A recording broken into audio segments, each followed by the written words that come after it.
Okay, Locked On Heat here from Media Day. We've got a quick update on Tyler Herro's optimistic timeline and some new information on what this Heat team could look like this season. Let's jump in.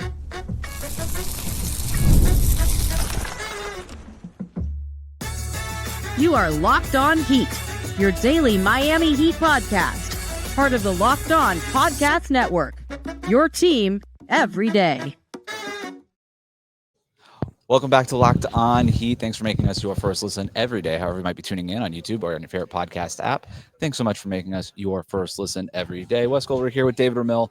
We are here at Heat Media Day. We just got done talking with a few players about their thoughts on the upcoming season. We listened to Erik Spoelstra, Tyler Herro, Bam Adebayo talk in their overall media session.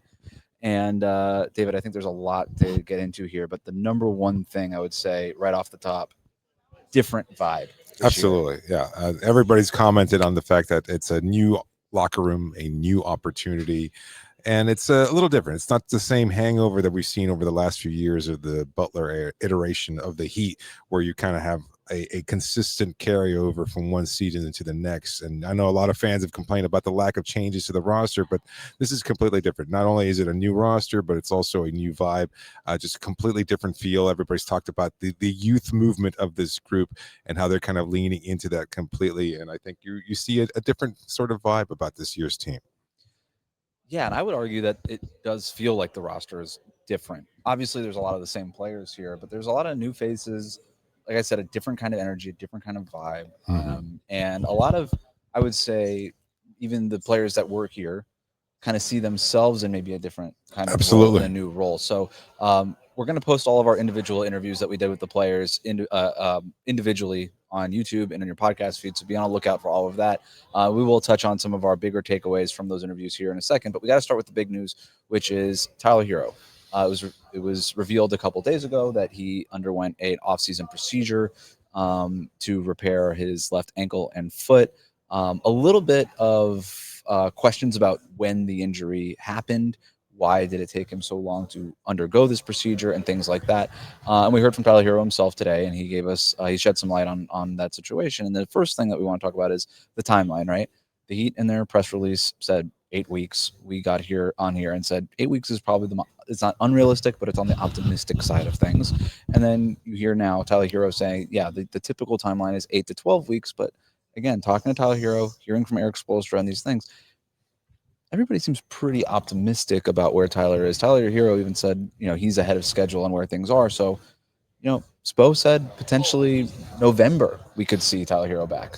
That seems a little unlikely. I got to be honest with you. I'm not quite sure how to take it, because Tyler's comments were a little vaguely phrased in terms of, did he mean from when the surgery took place or from this point forward? Like he said he might be available in 6 weeks. Did he mean 6 weeks from when surgery finished? Tyler Herro said he was telling Erik Spoelstra he'll be ready in 6 weeks, which I really hope that doesn't get taken too much out of context. Wow. It does feel like that's just a thing that Tyler was trying to tell Spo and trying to understand being optimistic he is. Right. I don't want to hold him to that timeline. I guess ultimately he's ahead of schedule and he's doing well, and I don't think anybody's viewing it as a major impediment to the season or their success early on. That they're going to try to find some kind of way of replicating what he does offensively, and yet still not looking at it as, now this puts us in a really dire place. It's not the same situation as, say, losing a singular superstar that is the engine of your team. It's not losing Luka Doncic or Giannis Antetokounmpo.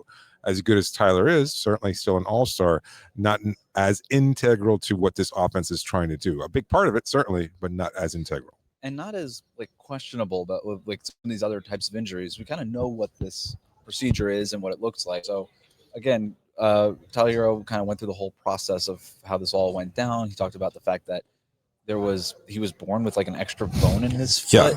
Of some kind. I'm like, all right, cool. Something you don't really know until you get that MRI done. Built different, I guess. Yeah, literally, yeah. Literally built different.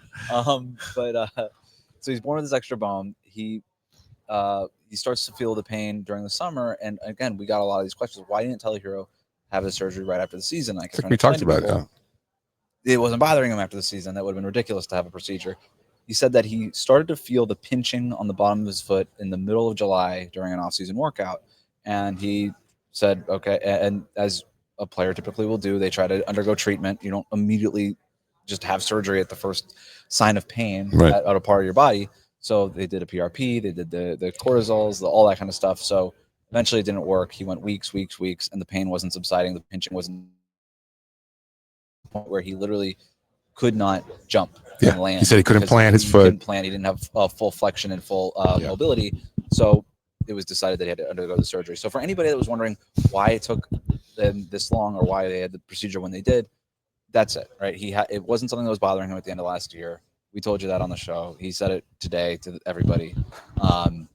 It happened in the middle of July, and that's why it happens. And now you're starting to hear maybe an optimistic timeline. But again, to your point, David, they aren't talking about it as if the season is over, which is sort of what it felt like when the news was announced initially. No, we've certainly seen that reaction from our fans, that it doesn't seem that there's any hope for this team moving forward without Tyler. And while, listen, again, he's in a very important part of what this team is trying to do. I think there's this kind of optimism throughout the group right now that they're looking at his loss and not seeing it as anything that's going to throw them off track or keep them from their goals.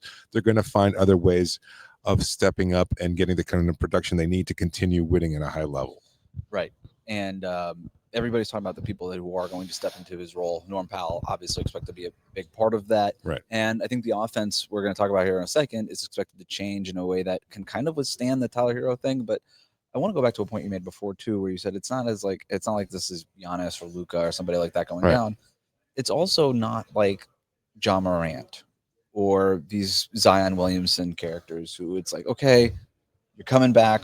When are you really going to come back? Questionable injury histories. Tyler Herro obviously has his fair share of injury history, but this is something that's very specific in that it was a procedure to repair something, and it feels like the timeline and the deadline on this is very specific. Like once he's finally back on the court, as Tyler Herro said, he's expected to be fully recovered. This is not expected to be an issue anymore. The bone's gone. Like that extra bone that he was born with is gone now. That was sort of the issue here. Right. Is gone. So everybody's expecting a full recovery from him. That's a good point. It's not like there's this history where you don't know, like let's say even as you try to gauge what the Philadelphia 76ers are going to do, right? You have no idea what to expect from a team that includes Paul George and Joel Embiid because both of them are so injury prone. They've had these kind of long-term issues that have always been derailing their careers or their season hopes. And I don't think that's the case with Tyler. It's not, again, it's like, not another history of injury or another injury that's being added to this long list here. It's just the issue was, as you said, taken care of. It's gone. They're going to be able to move on. He was even asked, like, how's this compared to your other ankle injuries? Like the other one was just a straight up ankle sprain. That just happens in basketball. Obviously, as the broken hand, that's a freak injury, diving for a loose ball in the playoffs. It's not like this is a repeat offense, a repeat thing on this. Not as fragile, would you say? Maybe not as fragile. I don't know. But he is here at media day. He's on a scooter with that foot, so he still is not able to plant on it. He mentioned he's supposed to get the stitches out in the next couple of weeks. Then at that point, you start doing some things. The return to play part of it, I think, is going to be a question in terms of conditioning. When does he get his wind? But that's part of the ramping up process. Did look mostly in good shape though. They also continue to add some muscle mass. Yeah, I'm a little concerned that he hasn't been able to really do anything since like he didn't undergo the surgery in mid-July, obviously, but he started to become limited in mid-July. So I'm a little concerned about how long he's been limited in terms of his overall basketball activity. But, hopefully if this injury is behind him, then it takes some, a little bit to get back to basketball activity, get his breath, get his wind, probably be on a minutes restriction when he first returns. But we're getting way out of ourselves on that part. The overall vibe around Tyler Herro right now is mostly optimistic. Maybe it's just a media day thing. I don't know.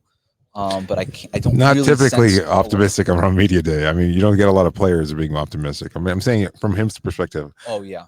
Is that what you meant? No, I meant from like talking to people around here. Everybody's like, it sucks that he's out, but we're not like this isn't like sabotaging our season. The season isn't derailed. It sucks. It's unfortunate. We're not what we're going. Obviously, everybody's been very aware that they're not going to be where they want to be at the start of the season in terms of roster health, but it doesn't feel like a death knell. And if anything, they feel. The way I would say it is like the plan is to hold serve until he comes back. Right. Yeah. And kudos to the coaching staff because I think they've talked to everybody and understood that this is what the situation is and keeping everybody and kind of communicating with them clearly about what's happening. And I think you're also seeing players that are recognizing more of an opportunity. We talked to Jaime Jaquez. He said that guys were going to get more playing time, get more opportunities. We talked to a number of players that really kind of echoed that sentiment that they're going to be able to do something perhaps a little differently than what they've done in the past. And that's because of a different style of play, different roster, but also, because of Tyler's injury, now there's an opportunity. We did get a lot more specifics on what this style of play might look like, some of the things that they're trying to prioritize and trying to install during training camp this week. We're going to talk about that next. Today's episode of Locked On Heat from Miami Heat Media Day is brought to you by FanDuel. The NFL season is here, and FanDuel has an offer that you don't want to miss. Right now, new customers can bet just $5 and get $300 in bonus bets if you win. That's right. Pick a bet, put down $5, and if it hits, you'll unlock $300 in bonus bets to use across the app. I love how FanDuel gives me so many ways to play. I've built parlays, tried player props, even followed the live lines during games. It makes watching football even more exciting when you've got a little bit something riding on the action. Whether you're a casual fan or love diving into the stats, FanDuel makes the game day experience so much better. So what are you waiting for? Visit FanDuel.com to download the FanDuel app today and get started. So let's talk about the offense, because that's the big emphasis here. Is, all right, Jimmy Butler's gone. This is the subtext around basically everything. Jimmy's gone. A lot of the old players are gone. It's a new look roster. It's a younger roster. No doubt. Which has been a theme today. Absolutely. And you've got things that people say at Media Day, right? Every team at Media Day says what? We want to play faster. We want to be up tempo. We want to stay healthy. We want to play with pace. Everybody's going to say that. This team really does need to do it. And you look at the roster and you look at the personnel, and I don't know if I'm just drinking the Kool-Aid, David. Maybe you could correct me here. I do believe this team is going to play faster. We even had one player tell us, like, hey, Jimmy's not here anymore. We were purposely slowing down with him in here. Not even saying it was a bad thing. He's like, obviously, he was really important, but he's not here, so we don't have that option anymore. We kind of have to play fast. Yeah, I think it's a matter of recognizing having a level of self-awareness as that because of the roster, because you're lacking that number one type superstar, that you're going to have to do something a little different stylistically in order to be able to maximize what you can do offensively and still put yourself in a situation to win. The thing that's going to contribute to them is being able to play at that fast pace, be able to knock down shots regularly. We've talked about it a number of times. That was our expectation even going today. Right. So we're kind of getting confirmation of that from the players who have all spoken to your point, the youth movement, the feeling that this is a younger, quicker roster. Versatility being an echoing theme as well. Something that a lot of players talked about is the fact that there's so many different players that can do so much on the ball. And that's why I think, I'm agreeing with you. I do think that this is a team that's going to lean into that style of play, because it might be born out of necessity, but it's also one that they want to embrace. And I think it's going to be able to be what's best for this particular group. Right. On one hand, they might not have another option. They just have to play fast, because I'm still trying to project how this team is going to score in the half court, and I'm having a little bit of a hard time doing it. And that's part of the install, right? And Erik Spoelstra said, like, over the last 6 weeks, he has been scheming. He's been trying to build the scheme for the roster and what this and this personnel. And you and I have had this conversation a lot. Hey, this roster is different enough. Jimmy Butler's not here. Everything you thought about what the Heat was, scrap it.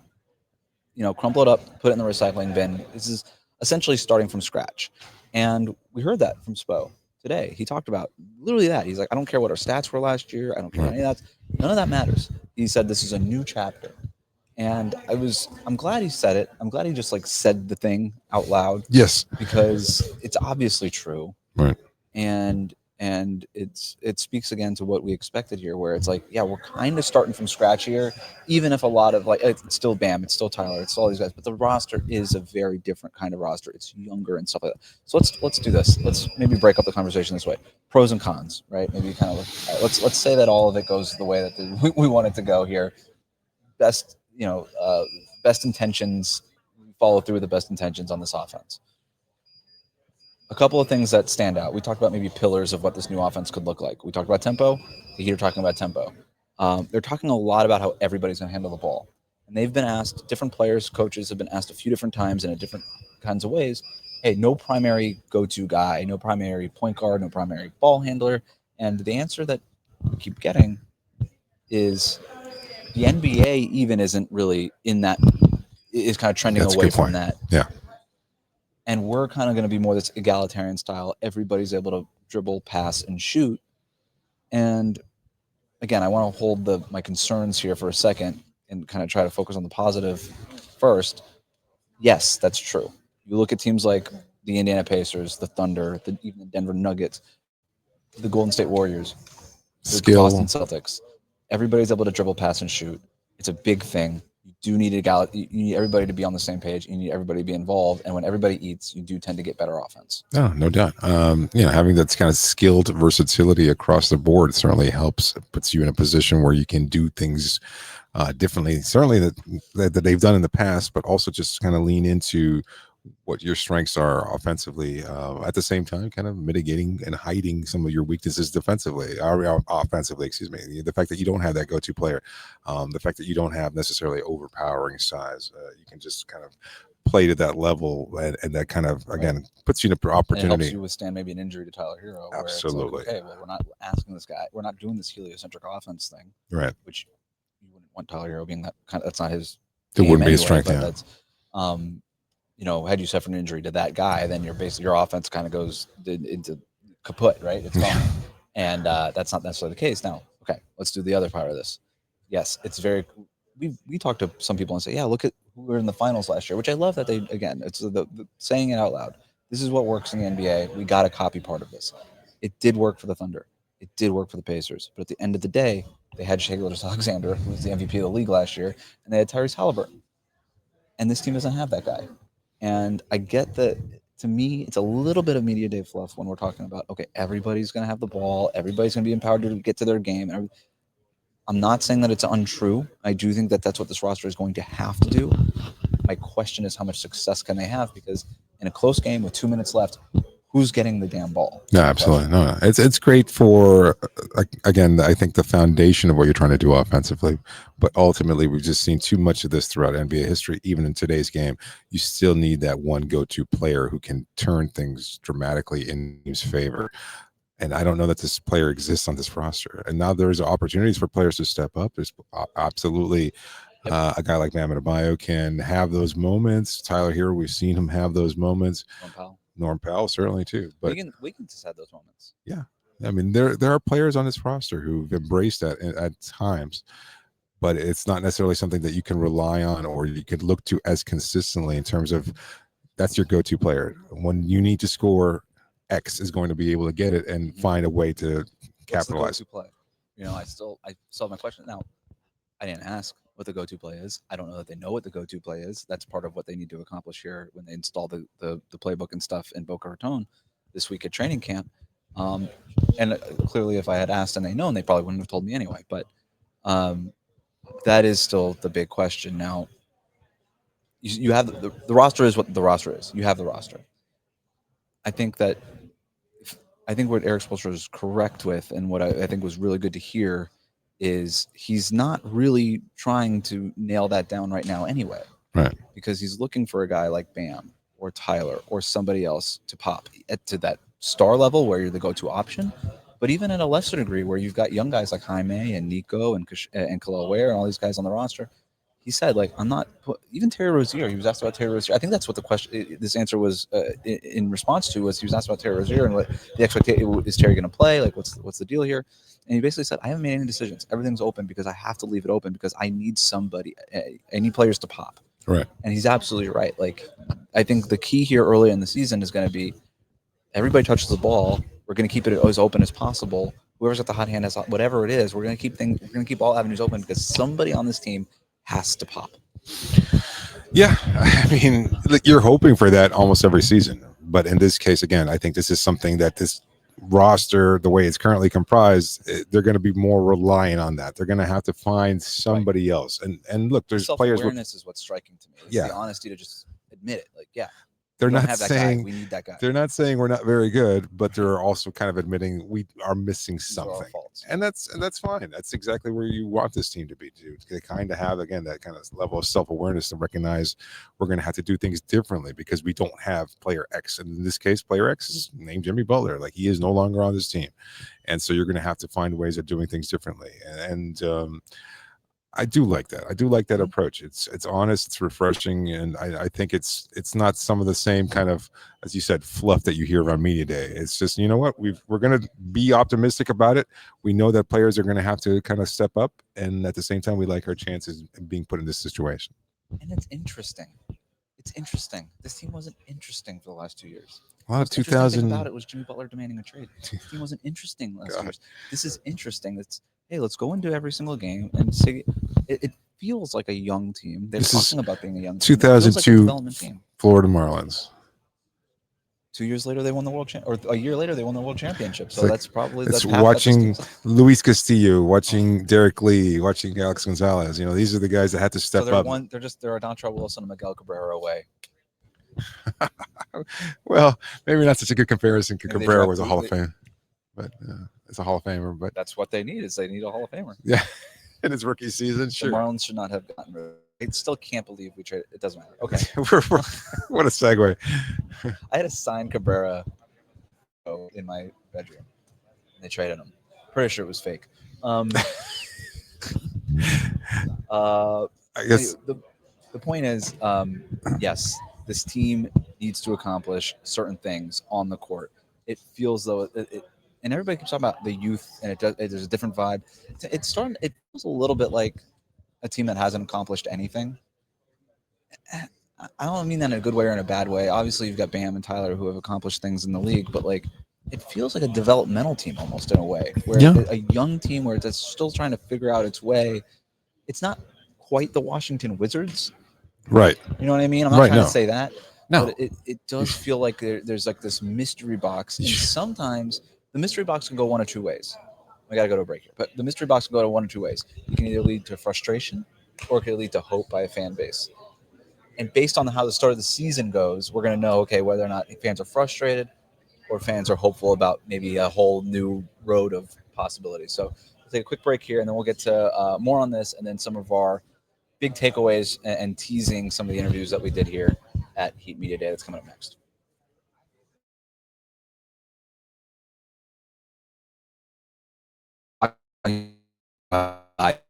On money, we can't name all, even what they're worth, whether it's a finance tool that brings your entire financial life together in one clean, easy to use for people with busy lives. If you've put off organizing your finances, Monarch is for you. Monarch does the heavy lifting for you. You can link all of your accounts in minutes, see clear data visuals, get smart categorization of your spending, and then finally feel in control of your money without ever touching a spreadsheet. Don't let financial opportunity slip through the cracks. Use the code LOCKEDONNBA at monarchmoney.com in your browser for half off your first year. That's 50% off your first year at monarchmoney.com. Just use the code LOCKEDONNBA. All right, back here from Heat Media Day. Anything else before we get to some more takeaways from the interviews? No, I think just, again, the idea, and I want to make this clear, I think we both want to make it clear to our viewers and listeners, is that just the kind of different vibe of this team. There is that understanding that this is not what we've seen over the last few years from this group. Maybe some unsureness kind of baked into that. Yep. But at the same time, I think mostly a level of optimism, curiosity about where this is going to go, not quite sure what this next phase is going to be as far as the Heat history is concerned, because this kind of feels a little bit like a stopgap year, but I don't know if they're looking at it from that perspective. This is the kind of the era perhaps in between superstars, or at least as how they're defined by fans. And at the same time, I think they're very positive about where they're going to be able to accomplish this year, what they're going to be able to do individually, and to lead to more wins than a lot of people might expect. So a good vibe overall, I think. I guess maybe the best way to put it is, yes, Media Day is always good vibes. We're all contenders here. Everybody just came off of their vacations. Yeah. It's school picture day. You're looking good, fresh haircuts. Like everybody's feeling good. Yes, that is a Media Day staple, except for last year. That was not the case last year. And we've seen this a couple of years, though. It's been a couple of years. It's a different energy than it was this time last year, being in this building. When was Emo Jimmy? That was 2 years ago, or was that last year? Emo Jimmy was 2 years ago. Last year was when Jimmy was late media day and didn't bother to do this any has sort of been getup. this has been 2 or 3 seasons of kind of like, are we doing this again kind of thing. It feels so much like it feels like media day, and a lot of it is fluff. You have to understand that. But even last year, we didn't have the fluff. There was no fluff. So maybe that just speaks to something. I don't know what it speaks to, but it speaks to something. I know that. Yeah. All right. Individual interviews. We talked with, help me fill in the gaps here. We talked with Nikola Jovic, Jaime Jaquez Jr., Drew Smith, Fellow Larson. Pella.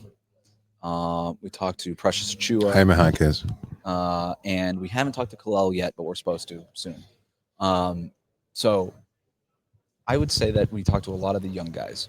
And Yes. It feels like a lot of the young guys are kind of champing at the bit here about what it is that they can do. Everybody's got ideas of what they can do. I think that they're been, for the most part, pretty realistic about what they can do. We didn't have a third-string center sitting down and telling us that he's the best center in the league this year, which is pretty good. Yeah, so far, young guys are representing. Yeah, absolutely. Again, they talked about the youth of this group, that everybody's kind of just. I think that youth is lending itself to this vibe that we're talking about, a level of optimism, and also kind of looking forward to what they're going to be able to accomplish. Like, what are they going to be able to do? No one's legacy is written in stone yet, and so they want to kind of be looking at this opportunity to help define what that next level of their career arc is going to be, whether or not they take that superstar turn, whether or not they become that reliable role player. There's a lot of opportunity here. Everybody's kind of been looking behind the glass door, and now there's an opportunity where that door has opened, and they're seeing a chance for them to further define what they do for this team, and also under the overall aegis of, we're going to help this team win. So I think that's a big part of it. Going back to what we're talking about with the offense too, that everybody's going to touch the ball, egalitarian, everybody eats, everybody dribble, shoot, pass. It feels like that's already been communicated down. Yes. Every time we talk to any player, what do you think it's going to look like? Dribble, shoot, pass, everybody eats, egalitarian, everybody's going to get a chance to touch the ball. We keep hearing those kind of words. That's already been communicated from the top down. That to me is a sign of what this is going to at least try to look like, right? We'll see what ultimately happens here. Let's get into some specifics here. Maybe not my biggest takeaway, but the thing I'm thinking about right now, we spoke with Nico, and we asked him what he wanted to accomplish in training camp. He said he wants to start. I think that is a training camp battle. And Erik Spoelstra, during his media session, said it's open.